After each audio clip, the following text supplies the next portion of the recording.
Yes, it's time for the Studio Live Today podcast here on Studio Live Today. My name's Pete Johns, and this week we're talking about music stuff that you might not know. And to put me to the test, because I don't know a lot about music, I have brought along a special guest. It is my wife, Georgie. Hello. Hello.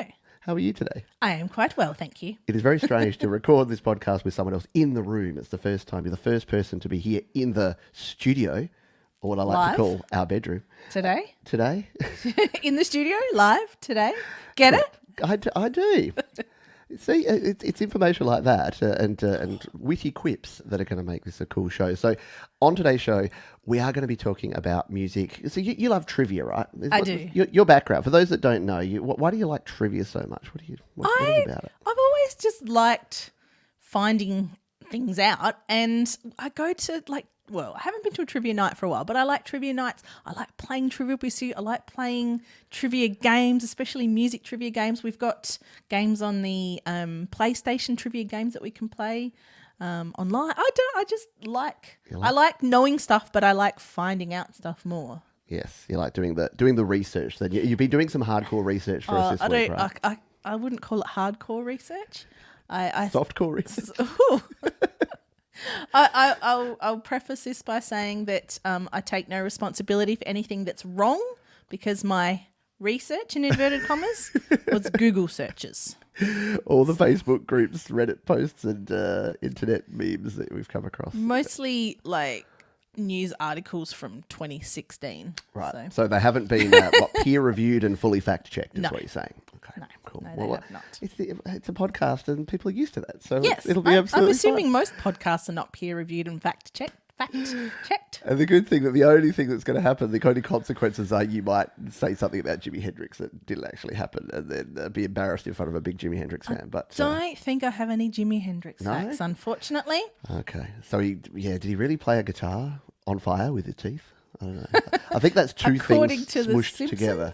Yeah. Because I don't think you play the burning guitar with your teeth while it's on fire. I think that could end pretty badly. You might lose an eyebrow or two. I had a dream I lost my eyebrows. Isn't that weird? You know what the most interesting thing to hear? Shut up. That's why I kept it short. You did. I had a dream. That was the best dream anecdote I've ever heard. I like it. I didn't go on about how I lost my eyebrows. And the fact that your teeth fell out and turned into wood or something. No, that was Thomas Jefferson. No, who had the teeth made of wood? Who had the wooden teeth? I can't remember. Some old Not being American, we don't know a lot about American history. It's true. But we do know a lot about music. Well, we don't. We don't. I don't know a lot about music. In fact, I get ashamed because some people say to me, what's your favourite Bob Dylan song? And I'm like, searches Bob Dylan songs. Blowing in the Wind. That was a cover he did. I'm like, oh, shit, I don't know. I don't know a lot about music, but I want to learn more. And I want to replace the facts in my head that aren't about music with more music facts. Yes. So that's what we're going to do today. You said something interesting before we jump into your first thing. You said that as part of your research, you were reading about the fact that some people aren't affected by music at all. So they don't care, they can't connect with a song. What's the deal with that? All I read was that some people, they did a study, and not just old people, young people as well, just aren't even emotionally or physically affected by music. You know, when you hear a song, you instantly start, bobbing your head or tapping your foot. And some people just feel no desire to do that. And it's only a very small percentage of the population. I can't remember the exact number. But can you imagine living your life not being affected by music in any way? Look, I understand everybody has different hobbies and different likes. I have no interest in watching car racing, for example. I don't think cars going around in a circle is interesting, but I love the passion of people that enjoy that, because they get dressed up in their favorite team gear and they go and they watch the race and they have drinks and whatever, and that's their passion. Absolutely fine. But can you imagine not being a person that's affected by music? I can't, and I don't think anyone listening to this, because if you listen to a podcast about music and you're not affected by music, it's a pretty deep cut right there. Yes. But it would be sad, and I guess it would be like, some people, I'm not affected that much by art. Like, a lot of people can stare at artwork, and I think you're similar, because when we went to the Louvre in Paris, people were like walking through there and they said, the guided tour will take you about 2.5 hours. I reckon we walked through that sucker in 40 minutes? Tops? About that. I would have liked to have stayed a bit longer and looked at the artwork, but I knew that it wasn't your bag. I mean, it probably would have taken me 1 hour instead of 40 minutes. But I only slightly rushed you. Yes, That's good to know. That's good. But to we know. did stop at the Venus de Milo for a minute. Yes, the gummy And Venus. the gummy Venus de Milo. And Moaning Myrtle. we stood back with the rest of the crowd and saw the Mona Lisa. And I was prepared for her to be like postage stamp size because everyone says, So small. so much smaller than you're expecting. So I was expecting it to be teeny tiny. And it was normal picture size. And I went, okay, that's normal. It was just a picture. We've had some folks here live. By the way, welcome to the folks who are watching us record the podcast live on YouTube. Yes. If you would like Hello. to be one of them, tune in every Friday morning here in Australia or Thursday afternoon or evening, depending where you are in the world. And if you want to catch the audio version, studiolivetoday.com/podcast, you can catch us over there. We got some answers to our wooden teeth. Apparently, George Washington is who we were trying to think of. Who did I say? I said Thomas Jefferson. Something like that. Yes. But also apparently it was false anyway. Right, yeah. But apparently Queen Elizabeth I did have wooden teeth, which was interesting. And I like that Christopher here says she flossed with sandpaper, which I think is gold. I'll pay that too. Very nice. All Although right. if you floss with sandpaper, wouldn't you just eventually wear them down? I mean, true. You'd have to, what would you do? You'd have to replace them eventually. Apparently that's what they used to do. They used to just rip out healthy teeth and replace them with like false teeth. Yeah. You get your teeth done. Your teeth did back in the day. You didn't get your hair did, you got your teeth did. All right, yes, and I like Thomas Christ who says, without music, life would be flat. Yeah, even deaf people feel music. Yeah, That's true. That's Yes. true. Russ has told us that deaf people, and that's the thing. Like music can be a feeling as much as, especially if you're standing next to the speaker stack at a festival. It's just like. Yeah. There's actually a movie that our youngest daughter watches called Feel the Beat, and it's about a little group of kiddies that enter a dance competition, and one of them is deaf, and she literally feels the beat. She dances by feeling the vibrations of the music. Yep. So It's amazing. There you go. Music facts before we even get into the music facts. there you go. So yes, if folks have questions, if you are here live, if you're listening on the replay, it might be a bit hard to ask a question, but feel free to leave a comment or reach out to me. I'm always there at pete@studiolivetoday.com. So what do you got for us? Because I love this. I prepared zero, but I'm just going to sit here. I'm going to be like a Pete Reacts channel here today because you're going to give us the info. And I have to look at my phone because I can't remember everything. So you'll have to forgive me on the video staring That's cool. at my little phone. little phone. First of all, I want to introduce you to someone that some people on the podcast may have heard of. Yes. Don't know that you have. Ooh, okay. She is she's mainly known as a songwriter, but she is also a singer. Dolly Parton. Her name's Diane Warren. Oh, Have you ever heard of Diane Warren? I can honestly admit that I have not. Okay. Diane Warren had her first hit back in 1983. She wrote the song Solitaire by Laura Branigan. Solitaire's the only game I play.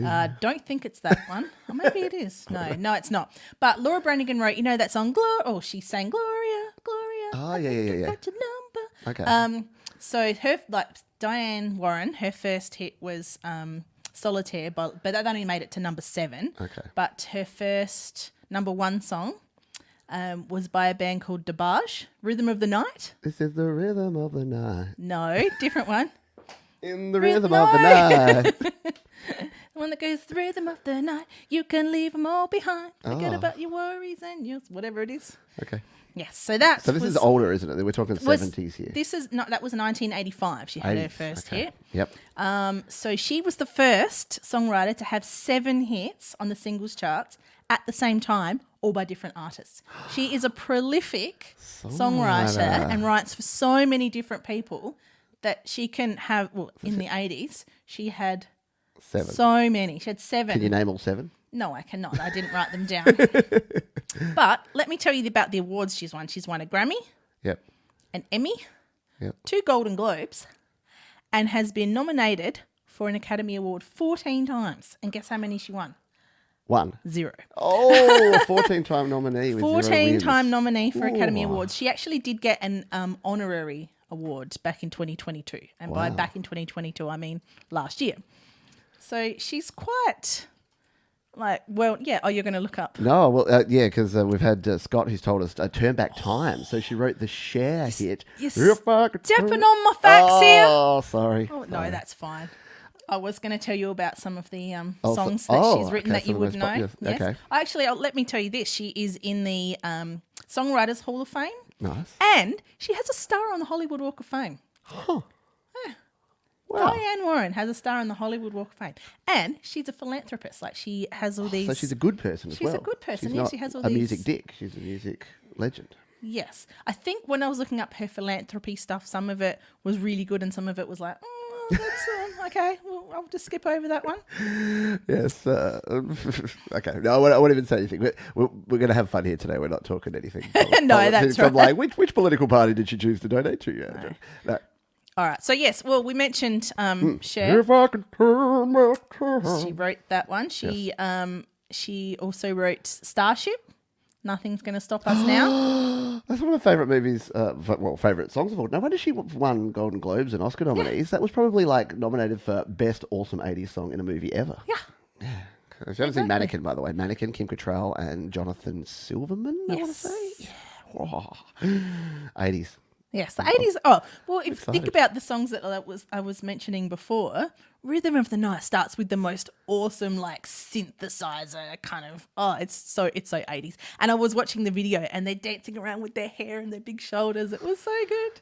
See, yeah. And of course, you have to listen to us try and sing these songs or remember them because we can't play the music due to copyright. Yeah. So you just have to put up with my memory of these and Georgie's attempts. You can Google them after That's true. and listen to If them. I'm honest, I won't do this, but I should put all the links in the show notes to things that we talk about. Yes. But just that's- go Google them, honestly. Yes. Google Diane Warren. How's this for one that she wrote? Blame It on the Rain by Milli Vanilli. Oh, snap. Oh, okay. Blame It on the Rain by Milli Vanilli. Now, yeah, Milli Vanilli, I mean, is there anything else to know about Milli Vanilli apart from the fact that they didn't sing?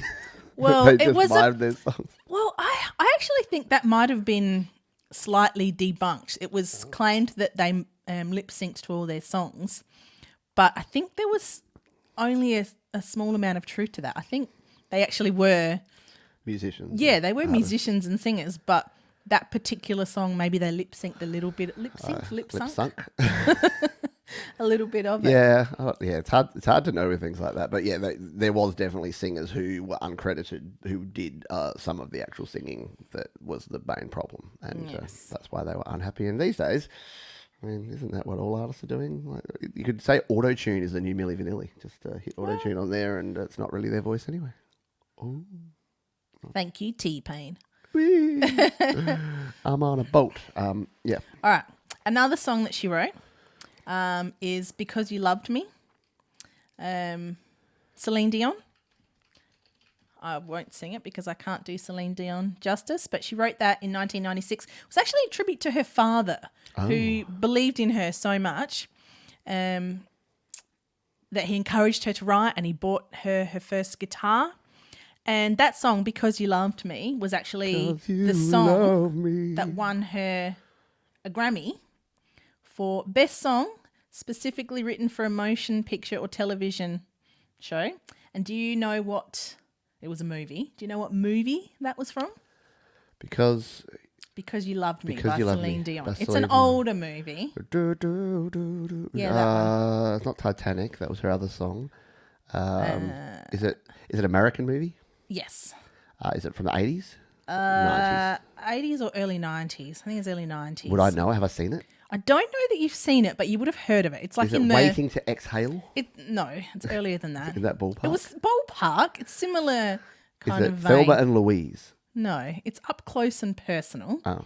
with Michelle Pfeiffer and Robert Redford. Michelle Pfeiffer. Yes, but I must admit I was typing Michelle Pfeiffer into my notes and I got it so wrong. Michelle Pfeiffer. Yeah, It's hang on. spelled. Go on, you try. All right, I'm going to try it. Pfeiffer. Pfeiffer. I think it's Pfieiffer. Okay, I wasn't Could be far wrong. off. Wasn't Could far be off. wrong. I think that's how yeah. And it was also nominated, that song, Because You Love Me, was also nominated for Song of the Year, but it didn't win. Yeah, so she's quite like... Diane Warren. Yeah, I'm Yeah. looking at her Wikipedia. See, I've added that. I'm glad. I hope that replaced some knowledge in my head that I don't need anymore. Yeah. Maybe some Simpsons episodes. No, you always need Simpsons quotes. Maybe how to make scrambled eggs or something. No, you no, need that as I well. need That's that, all yeah. you can cook. That's about all I can cook. Yeah. Speaking of which, did I turn the stove off? Oh, gosh, I hope so. But no, not to. Well, I need to go check it while Georgie reads out some more facts. No, I'm pretty sure you I'm would pretty have. sure I did. Oh, no. I didn't. All right. Yeah, so so that movie was... What was the name of the movie again? Up Close and Personal. Yes, up close and personal. Okay. Well, the song "I Don't Want to Miss a Thing" Oh, by Aerosmith. She wrote that as well, but she actually envisaged it like when she was writing it. She had originally planned for a female vocalist, Don't want to miss a thing. and she'd planned that for Celine Dion. For Celine. For Celine Dion, she thought that the Aerosmith song "Don't Want to Miss a Thing" from the movie. Oh, yeah. Flying asteroid blow up explosion. Yes, I can't Big, remember. Loud. It got 7 louds out of 10. 7 louds. Oh, we've got more louds than that. Asteroid blasting to save Can't the world. remember. Let's fly Bruce Willis into the moon. It wasn't Bruce Willis, Wasn't it? Oh, Was I it the can't Bruce remember. Willis one? Someone will tell us. Armageddon? Was it Armageddon? Was it There were 2 Armageddon? movies that came out about the same time. It was Armageddon and it was something else's. It was like the Earth is gonna explode. Yeah, what movie was "Don't Want to Miss a Thing" by Aerosmith? We could just Google it. People I mean, are yelling at Google it then. Oh, okay, Don't Want to Miss a Thing movie. Pete Googles thing movie. Yes. It it was Armageddon. That was the one where Yes. we flew Bruce Fat Willis Panda into Cat knew it, and yep, everybody knew it except Okay, us. just us. Ben Affleck, was he in that one? Oh, he was in the other one, wasn't he? Where the moon rake. No, You're right. It was Bruce Willis, and Oh, and it was. Is that Liv Liv Tyler? Tyler. And is that not his daughter. the Steven Tyler's daughter? There you go. Apparently, he didn't know he had a daughter until she was like 9. Wow. That's when, and yeah. And then someone patted him on the shoulder and said, "This is how babies are made." And he's like, "Oh, I think I did one of them." No, apparently what happened was Deep impact. her is that how she was created? No. Apparently her mother slept with Steven Tyler, but it was like a one night stand thing, and she was with someone else or met someone else soon after, and he agreed to raise the baby, Liv, Olivia, I guess. And this other man's name is on her birth certificate and everything, and they agreed to never tell Liv the identity of her true father. But then one day they took her to an Aerosmith concert for some reason, and they ended up going backstage and she met Steven Tyler. And so then they decided to say, "Oh, actually, by the way, this is your biological dad." And now they have a relationship. Can you take me to a Billy Joel concert and just check and make sure he's not actually my father? Yeah, sure. That'd be cool. Can you I imagine? think your dad's actually John Farnham. Oh, it could be. Whispering Jack, they call him. Yes. Yeah, that's a deep cut for our Australian friends. Yeah, okay, Yes. interesting. Let's yeah. So that's Diane Warren. Go and check That's her Diane out. Warren, I had yes. no idea, and I don't know. Does it sad? It saddens me a little bit to learn when bands and artists don't write their own songs. I don't know why I care, but I guess songwriters have to exist. I and be a never thing. knew that there were so many artists that don't write their own songs. I just kind of assumed, like when you hear the term singer-songwriter, that's not as common as singer, because these Yeah. people, like these famous artists, Yeah. write. I mean, and even the biggest artists in the world, like Yeah, they don't write They a lot of don't. their own music. yeah, Madonna and Britney Spears. In fact, I'm going to now give you some Oh, information. segue. I'm going to give you some songs that were written for, like, performed by an artist, but they were actually not written for that artist. They were offered to other people and turned down. Ooh, okay. You know the song "Toxic" by Britney Spears? You know Oh, the that- taste of your lips Yeah. on mine. Was that written by Prince? Well, it was. I don't have who it was written by, but it was first offered to Kylie Minogue. Oh, okay. Kylie Minogue turned down "Toxic," and I actually think she would have done a really good job. Yeah, I Don't mean, you? Britney and Kylie were kind of similar in their sort of dancey phases. I guess, yeah. I think Kylie Minogue has an has awesome more- catalogue. Yeah, she has a more mature kind of sound and would True. have brought it a bit. Yeah, okay. I can hear that. I can hear that. And I would like to hear Kylie Minogue sing Toxic now. Me too. Speaking of Kylie Minogue, she had a song called "Can't Get You Out of My Head." I actually cover that one on acoustic. That was written for S Club 7. Oh, there ain't no party like an S Club party because an S Club party won't quit. True. Yeah, okay. It's true. They were the ones that did the No, that's C'est La Vie. That's Bewitched. What did S Club do? The step 1. The steps. Step Is 2. No, I Step don't- 3. That's that that's was- back. that, Whatever New Kids those- on the Block. Yeah, that's what New Kids on the Block. Can you tell we're old people? Let's see. I just should have called this "Old People Get Nostalgic About Music Stuff." Yes. That'll be a great name for it. That could be the Yes. podcast title. All right. Do you know the song "How Will I Know" by Whitney Houston? How will I know? Da, da, No. da, How da. will I know if he really loves me? Oh, yeah. Okay. So I do know the songwriters of this one: Okay. George Merrill and Shannon Rubicam. Okay. Do you know those people? Better known as. George. Those people. They're songwriters. No, I know. I have a really big gap in my knowledge around songwriters. Clearly. Yeah, I think that's what we need to do more. I Look need up to know more. songwriters. Anyway, so that song performed by Whitney Houston Yeah. was meant for Janet Jackson. Okay. Yeah, I can see see. Nothing shocked me yet. You haven't said this was written for Metallica, but it was sung by. The Celine Dion Aerosmith one. That was pretty yeah, shocking. Yeah, that was pretty out there. All right. Okay. Oh, actually, I've got it. Well, this one you might not know the song. "Since You've Been Gone" by Kelly Clarkson. Since you've been gone. Yeah, okay, so you do. Yeah. That one was actually first offered to Pink. Yep. Okay. She passed. Okay. Then it was offered to Hilary Duff. Oh. She passed. And gave it to Kelly Clarkson. That's one of her biggest songs. Yeah. Okay. So So there must be people that just create music and then just shop it around whoever's popular at the time and hope that one of them. In fact, we were watching that show the other day. I was just about to mention that. Yeah. See, I keep just trying to preempt you, don't I? Yeah. Yeah. Oh, you go on then. No. Well, I was just going to say that song that the show that we were watching called "The Story of," Yeah. which is on. It's on Viceland or Vice or wherever you are in the world. Yeah. Yeah. SBS here in Australia. And the song called "Stepping In Before You Take a Sip of Water." The song called Because I got hot. No, that was the other one. The Thong Song? Thong. the Thong Song. Yeah, Thong, Thong, the- Thong, no, it Thong. wasn't that one, was it? There was one that was written for. Yeah, no, that was that one. Was it the Thong Song? Yeah, the beat was written. Oh, that's right. Because the producer that made the beat wanted to sell it to he shall not be named, aka Michael Jackson. Michael Jackson, yes. But yeah, and apparently Michael didn't want it or listen to it and went, it's not quite right. No. I know What he got it afterwards and he said, I would have They had decided That's right. not to give it to him because the Cisco this. Yeah. really wanted it, and so they said, "All right, I'll fine." pay you all the money. And then after Michael Jackson heard the Thong Song, he was like, "That's so good. Could you write me I something wish I had similar?" it, yeah. And it's like, oh, okay, well, at least we know that we're on the right track in terms of who we were going to offer the songs to. Very cool. I'm going to write some music for Pearl Jam. I reckon they'd love me. to Yes. write some You're a weirdo. Green Day? Foo Fighters. Have Dave you Grohl heard the looks like he song? needs help. I'm going to cut you off now. Have you heard the song "Umbrella"? Yes. Yes. Do you know who sings that? Rihanna. Rihanna. Do you know who features on it? Oh, Nelly. No, close. Jay-Z. Okay. Isn't that So who it's she's actually- married to? No, that's Beyonce. Beyonce is married to Jay-Z, I think. Yes. Pretty sure that's right. Man, I know a lot about rap and hip hop, just saying. Woo. That song was first offered to Britney Spears, Oh, okay. which I kind of, Yeah. I kind of see. She passed.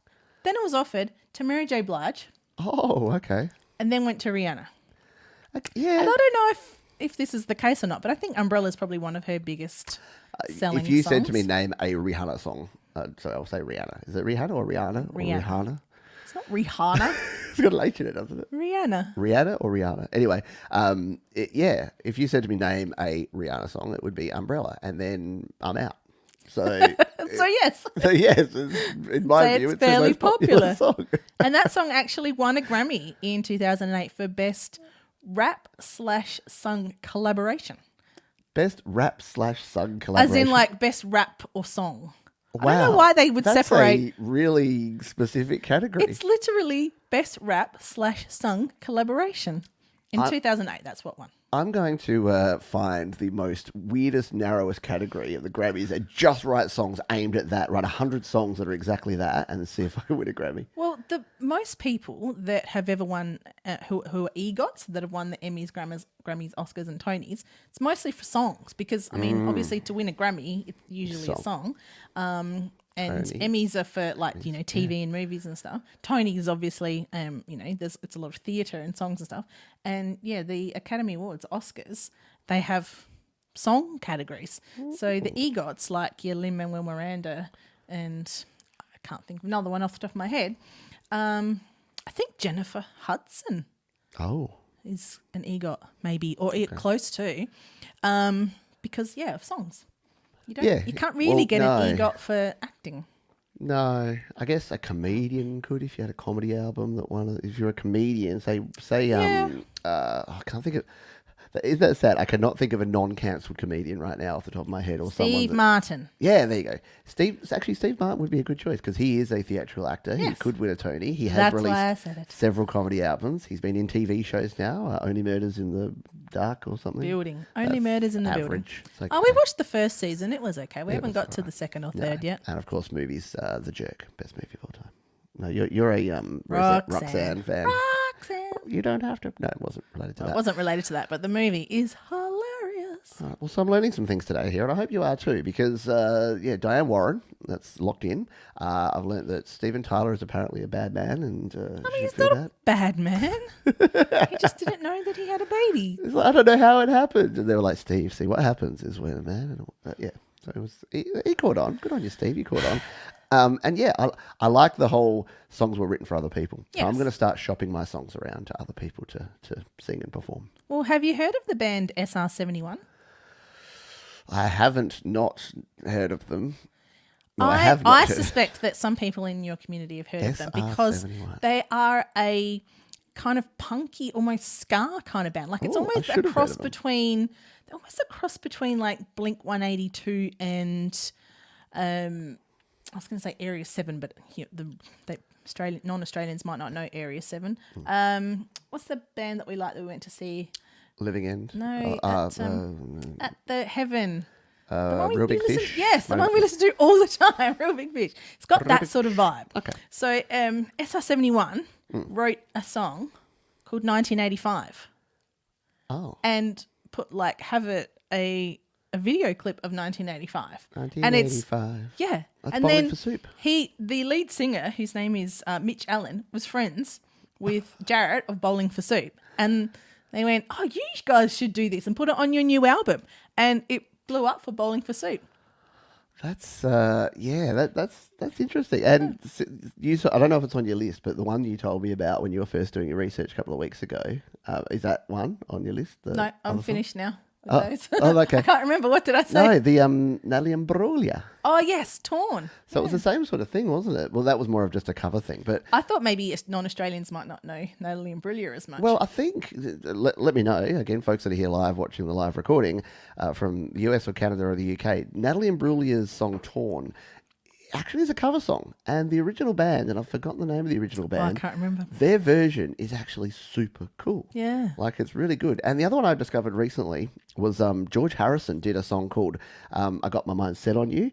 And it's actually like an old 50s crooner jazz number from some guy I'd never heard of. But his version is really good. Like it's I got my mind set on with like some horn stabs and things. And Nice. yeah, so yeah, I'm excited about music. Funny that. Yeah. We'll see. I'm not sure if anyone has heard of Natalie Imbruglia, but Scott Smallthrick says, I thought SR71 was an aeroplane every day. Every day is a school day. Absolutely. Look, Fat Panda Cat says Neil Finn, Australia's greatest. I think Neil Finn's actually from New Zealand. Well, yeah. we claim. The problem is, like Crowded House, we say they're an Australian band, and the Finn brothers were from New Zealand, and then the drummer, who's sadly not with us anymore, I've forgotten his name, Paul Hester? No. Yes. And I cannot remember the name of the other guys. Anyway, so they were Australians in the band, but Yes. the Finns kind of moved to Australia, and we claimed a bit like Russell Crowe. I don't know why we claimed Russell Crowe though. Didn't we give him back in the great give back of 2009, where we're just like, this guy's a bit of a tool. But he has a band. Do you know the name? Here's a quiz for you. Do you know the name of Russell Crowe's band? I do, actually. So Russell Crowe, famous movie star, has a band that he toured around in Australia with. Can I say? Yeah, you can. I'm giving some lead in here because some folks will be trying to think of it, and I know some of the Australians are probably onto it. But Georgie, can you reveal the name of the band? The name of the band is 30 Odd Foot of Grunts, or grunts, and it's basically because there were 5 or 6 of them, and together they were all about 6 foot. So it made it 30 odd foot of grunts. Yeah. Isn't that silly? Yeah, that's the sort of thing where five blokes are sitting around and just like, oh wait, we're all 6 foot and there's five of us. That's come on, Rossi, you can do it. 30, we're 30 odd foot of grass. I wasn't sure if it was 5 or 6. So. Interesting additional facts here. This is what we like. This is why I like having folks here. Apparently, Yes. Natalie has a sister who is trans. Oh, there you go. Stephanie Imbruglia. So I did not know that either. So more Natalie Imbruglia fans. That's cool. Facts and fans going on here. Yes. So Steve Martin, people were talking about what a great musician Steve Martin is. You've read the Steve Martin autobiography, have you not? I thought that would be right in your wheelhouse. I think I did a long time ago. It's been out for a while, I think it's called Born Standing Up. Yes, I've read that, yeah. So he talks about and actually plays banjo. If you listen to the audiobook version, he actually plays the little interlude banjo bits, and he is a just next level ridiculous. We saw him live a couple of years ago with Rick Moranis. No, not what's Rick the guy's Moranis. name? Martin the short Short. guy. The called short Martin. guy called Martin Short. Yes. Something like that. So yes, exactly. Sorry, I went off on so many tangents. I forgot the original tangent that we went off from the original. Oh, the thing. original one was SR71. SR71, Did yeah. in 1985 for Bowling So for that's Soup. that's interesting, and I like. I mean, I'm going to say it right now. I like Bowling for Soup. I know that they're considered parody and comedy music, but I kind of dig the comedy music. What about you? Oh, Fan of comedy music? do you think? Yes. If for those that don't know me, that's basically my favorite It's your genre. jam. Baby. So my favorite artists are Weird Al Yankovic, Tim Minchin. There's a band here in Australia, the comedy trio called Tripod.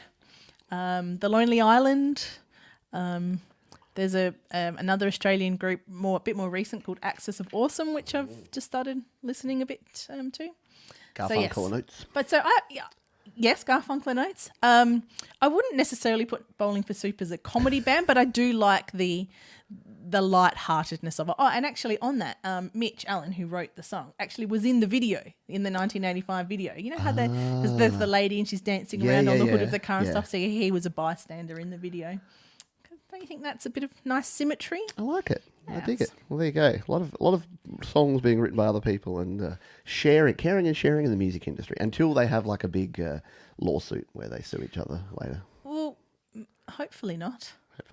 No, there's no rules in punk, man. No, that's right. All right. What else you got for me? Well, I've got some songs that are about, well, you think they're about one thing, actually about something else. Oh, okay. I like these. Yeah. Sorry, I'm right. going to say the name of one, and then I'm No, like, go on. Oh, Haya is the one that I like the most. It's not really. Oh, that's not on my list, but go on. No, I like songs that have a really upbeat vibe, and then you listen to the lyrics and you realise that they're actually so. Haya, the song Hey, shake it like a Outcast. Polaroid picture. Is actually written about a couple like breaking up and having like trouble with relationship issues, and you listen to it, you're like, it's a party anthem, and then you're like, oh no, it ain't. So yeah. Anyway, that's not really what you're saying because that's actually not written about something else. Well, this one is a little bit risque. Ew. Tutti Frutti by Little Richard. Uh-oh. Any idea what that's about? I mean- like that you said uh-oh. Well, Little Richard was a wacky dude. Let's just say. So it could be anything. No, Tutti Frutti. So I would think it's about So a the lyrics bowl are of Fruit Loops. what bambaluma, what bamboo, Tutti Frutti, oh Rudy. But they weren't the original lyrics. Rudy Nudie. Sort of. Oh, Ludi misconduct. I'm pretty sure he was arrested for that. Close. Oh, I don't think that was. No, but it's about anal sex. And apparently, now take this with a grain of salt because it came from the internet, but apparently the lyrics were something along the lines of Tutti Frutti got a booty. If it don't fit, you can grease it to make it easy or something like that.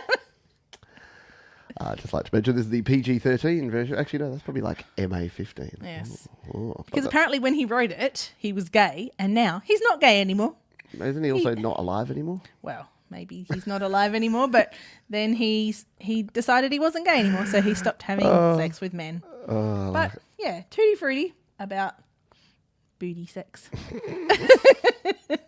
Someone isolate that to put it in a. Now I'm being berated. I know that we're recording the podcast here, but we just have to pause and mention that Jade mentioned that your hair is looking fabulous. Oh, my A hair. long time Oh, ago. yes, I had a And haircut. I didn't even mention it. Yes. How Yes. your locks chopped off. And Thank you, Jade. I know you're too humble to say, but you actually donate. You grew your hair long to donate it, and then chopped it probably shorter than you would have wanted to. It did go a little bit shorter than I would have. Oh, I don't. It's okay. It's fine. Yeah, I grew it specifically to donate it. There's a lady that does. It's called a sustainable salon around the corner.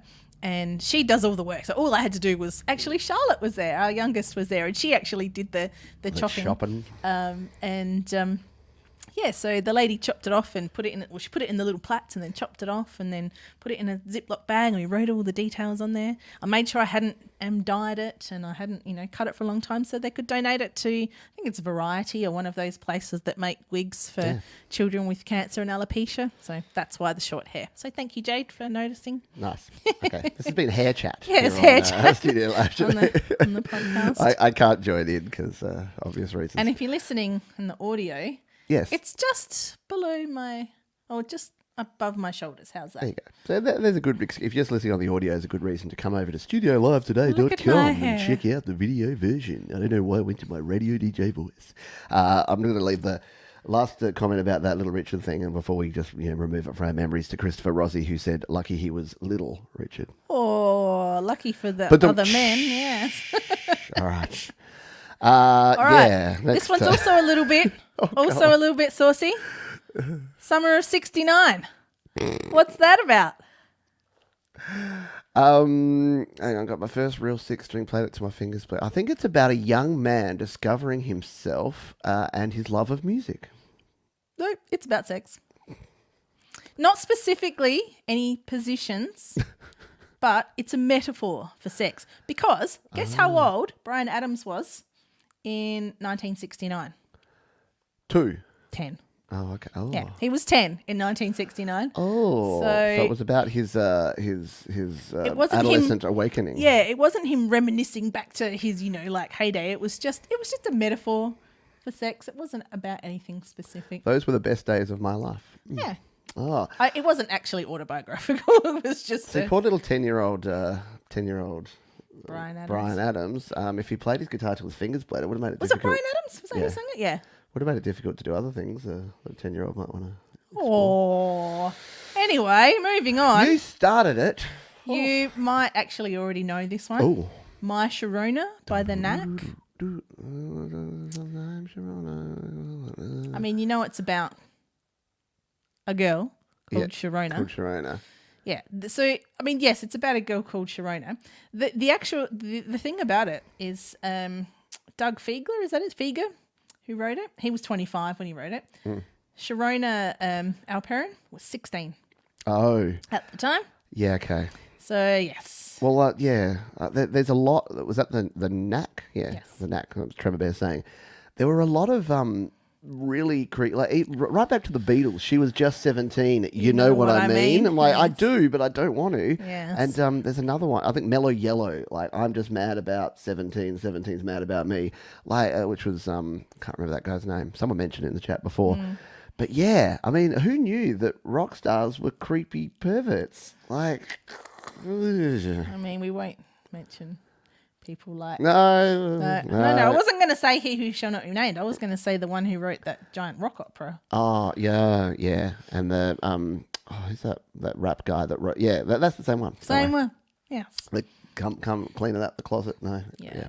Well, but can I just tell you a little... One last little thing about My Sharona. So Sharona Alperin, she's a real person. She's now a real estate agent, and she uses mysharona.com as her domain. Oh no, that's kind of all. See, owning it. I like that. I like that. Yeah. Just own it. Yep. Yeah, it is. It is a cool. There's nothing quite like. I don't think anyone in the history of the world has picked up a bass guitar and not at some point gone do do do do do do do do do do do do. Yeah.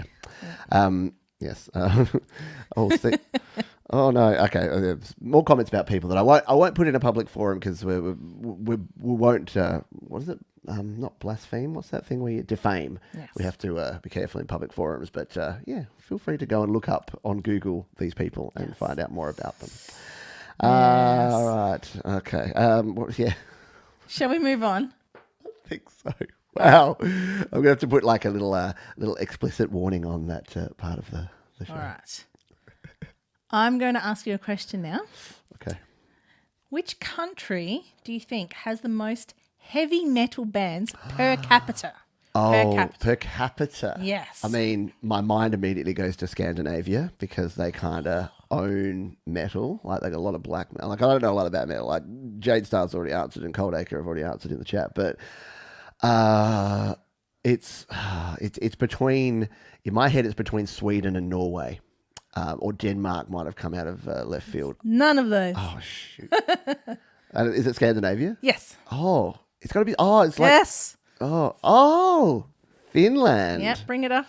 Finland. Finland. Finland. I mean, it didn't originate in Scandinavia. It originated in the US and UK, the heavy metal. But yeah, Scandinavian countries have really run with heavy metal. Yeah, there's some ridiculously good metal. Like, even for someone like me that knows zero about metal, yeah, you hear some of the. I wouldn't have gone Finland though. Like Finnish metal. Like you hear Swedish metal and Swedish black metal and like Danish metal and yeah.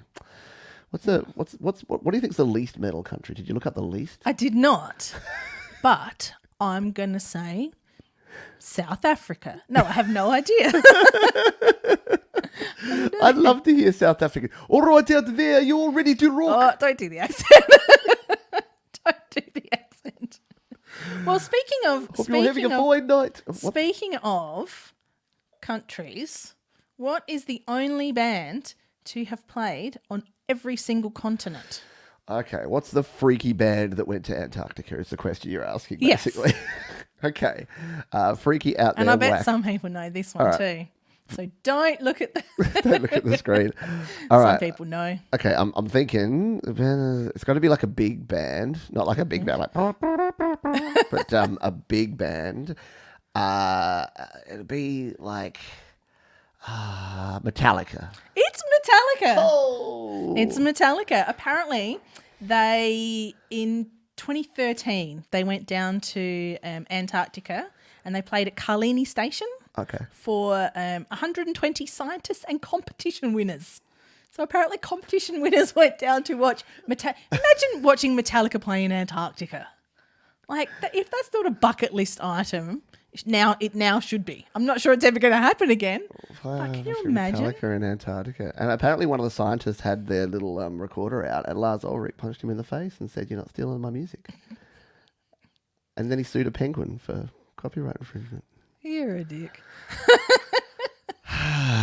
Did they cover Ice Ice Baby while they were down there?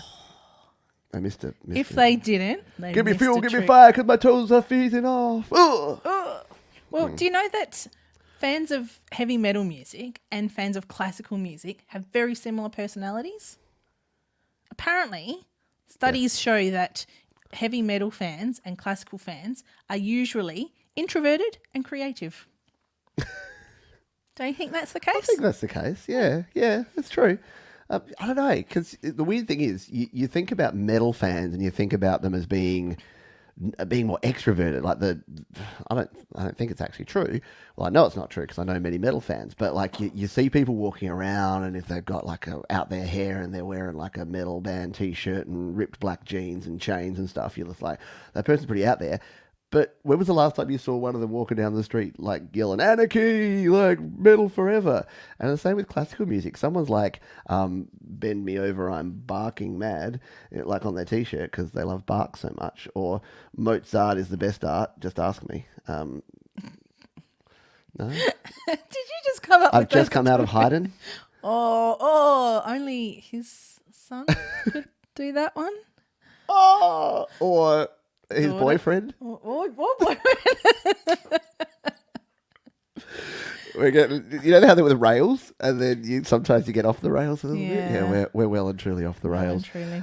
Yeah, no, I get that because classical music fans, just they're there for the music, like they're enjoying it. Whereas punks are more for the attitude of punk, and same with sort of indie bands are more about being sad and staring at their shoes. You can be angry and introverted. It's true. Yeah. You do that all the time.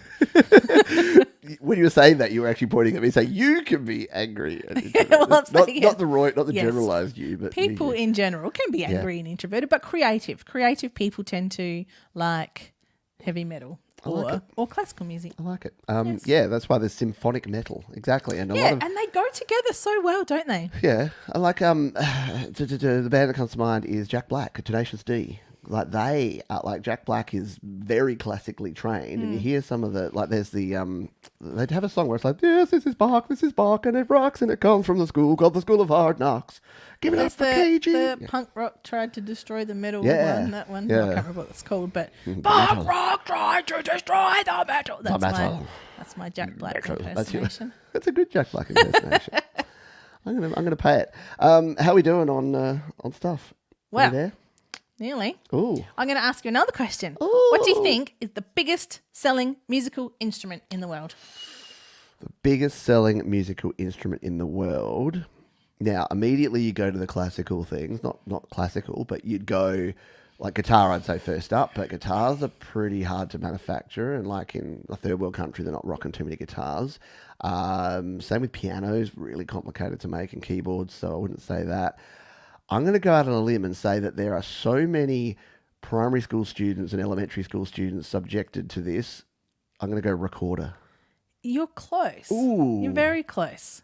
Okay. But Puck Jones, in Oh, the comments. hang on. Puck Jones. Really? The harmonica. I was gonna give you Alanis Morissette and slide whistle. and is it Billy Joel who does the Yeah. at the start of Piano Man is the harmonica, isn't I it? can't do a harmonica sound with my mouth. No. I mean, if I had a harmonica, I could, but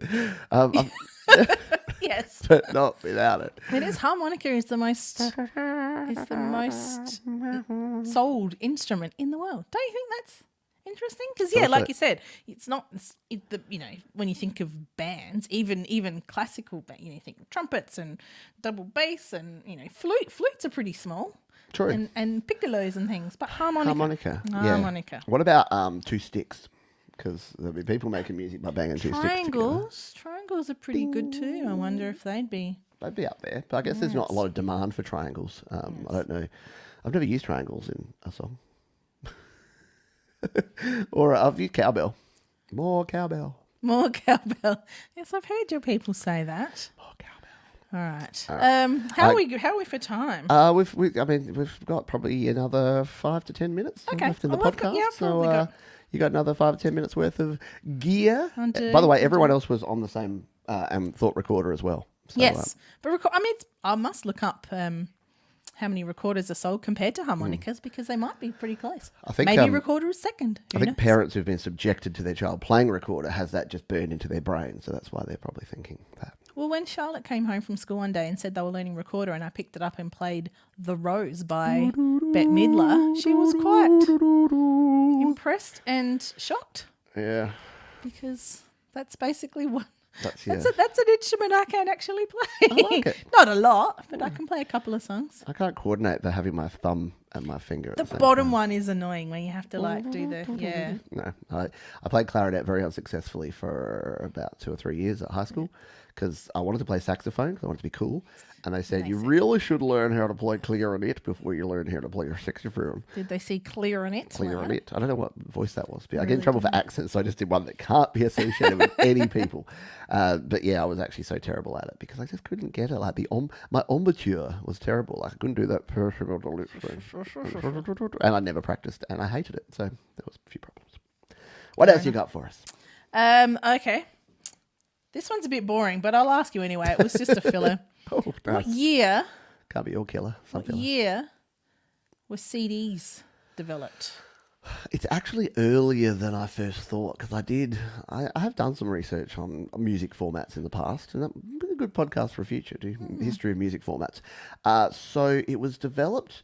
It was 2 different companies. It was Philips and Sony that got together and developed it. That was part of it. And it was in 1977, I want to say. No, it was 1980, but you were close. But yeah, in 1980, Philips and Sony got together and developed compact discs. Yeah. Don't you think that's... Yeah, which is Much earlier than than you I thought. Yeah, suspected, we've got yeah. folks here guessing 83, 85, 84, 1980. 78. Yeah. Yeah. Everyone's in the ballpark. I yeah. knew it was earlier than I thought, but I thought it was even earlier than that. But yeah, when did you have your first CD player?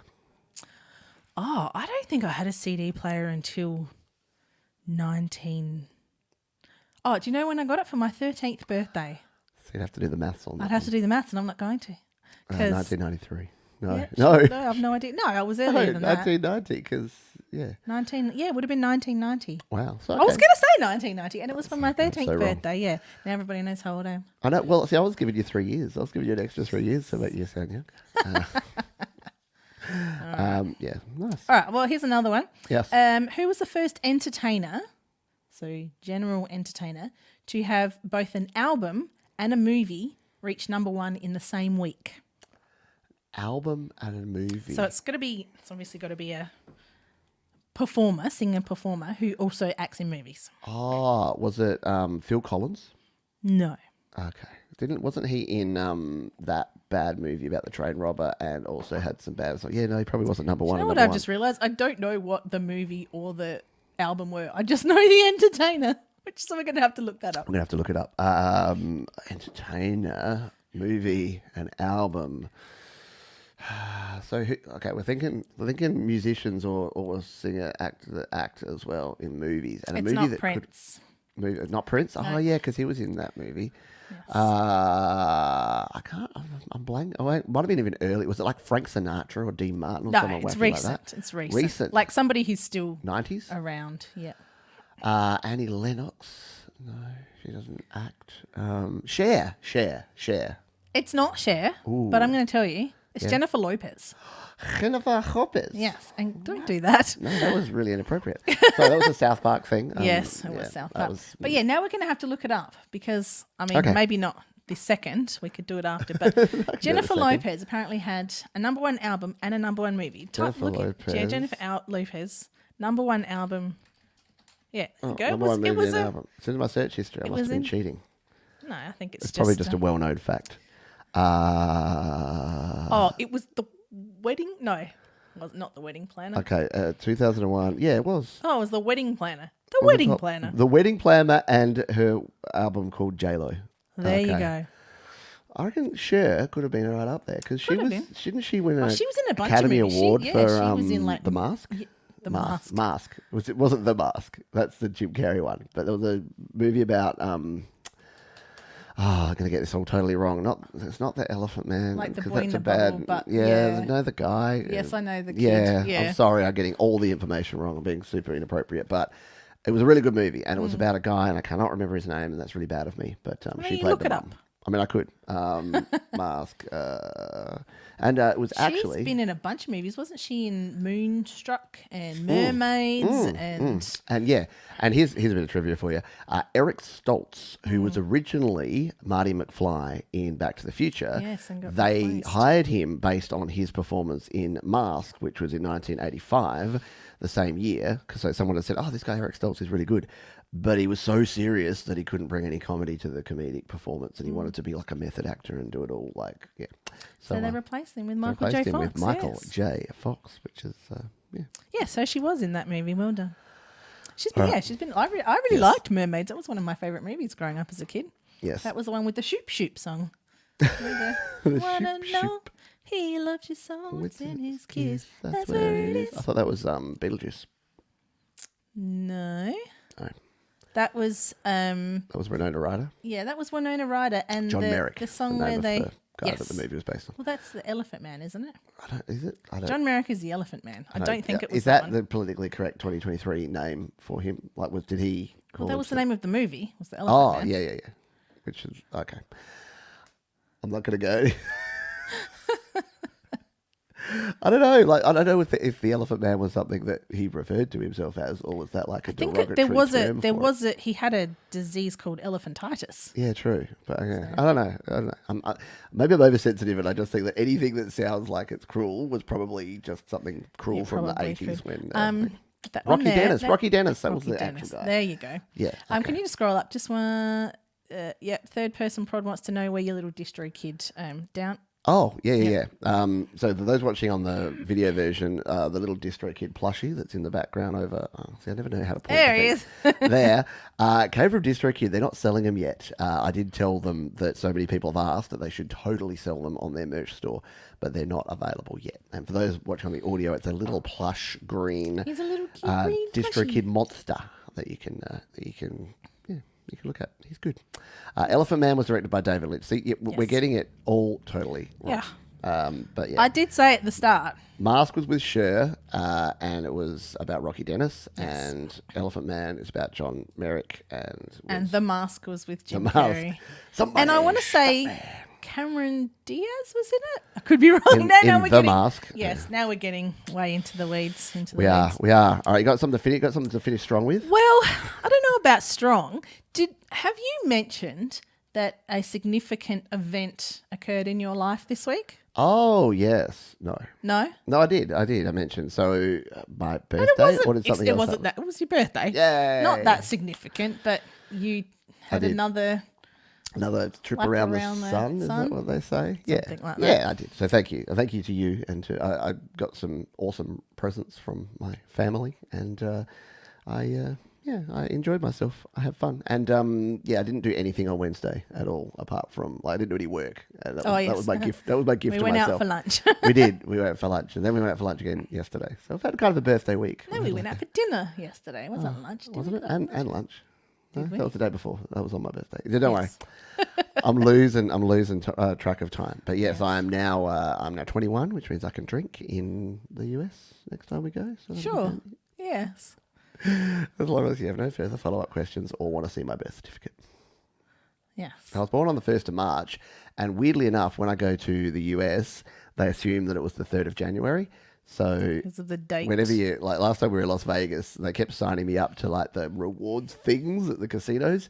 And I look at my card and I'm like, 3rd of January, close enough. So My birthday's 26th of October, so they didn't have that can't make problem that with mistake. me. Can't make that mistake. They'd look at it and they'd go, oh, and then they'd just put it their way. But Yeah. with yours, because it was 1331, yeah. When you're going, when you It go doesn't- through security, especially at like at a bar or something, and the people they put on the front door, they don't see it very often. It does take them a while. You can see their little brain. You can see their brain ticking over, going, "Oh, okay, it's the other way around. It is." Well, I have an interesting fact about the song Happy Birthday. Oh, we went there. Okay, I like it.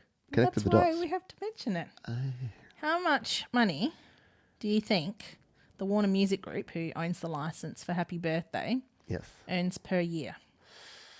Well, this could be interesting because I believe I could be wrong. Don't step on my... Okay. Facts. I believe that in the past, and still now for sure, nothing's changed. I reckon they used to make $420 million. Million? Million. No, it's about $2 million a year from the royalties. $2 million But a year. But, as of 2016, yep. it's in the public domain. Yep. So they can't actually get any royalties from Happy Birthday anymore. Because for so long, people couldn't use Happy Birthday, the song, in movies or TV shows without, paying royalties to the Warner Music Group. And there was a court case over it, and now that's I don't know if it was a court case. I think I'm making that up. In 2016, they decided that it was public domain, and now you can sing Happy Birthday without paying royalties. Happy birthday. No, we're going to have to sing I'm it not now. going to do it. I did that on Wednesday. Do you reckon that... Do I reckon? Do you reckon that the person that did that other... Because for a while there was that other birthday song that they like, Happy birthday to you. Was that Happy birthday. It wasn't the Beatles, but who was it? It was like some... Because that was from the 60s, I reckon. Yeah. I reckon.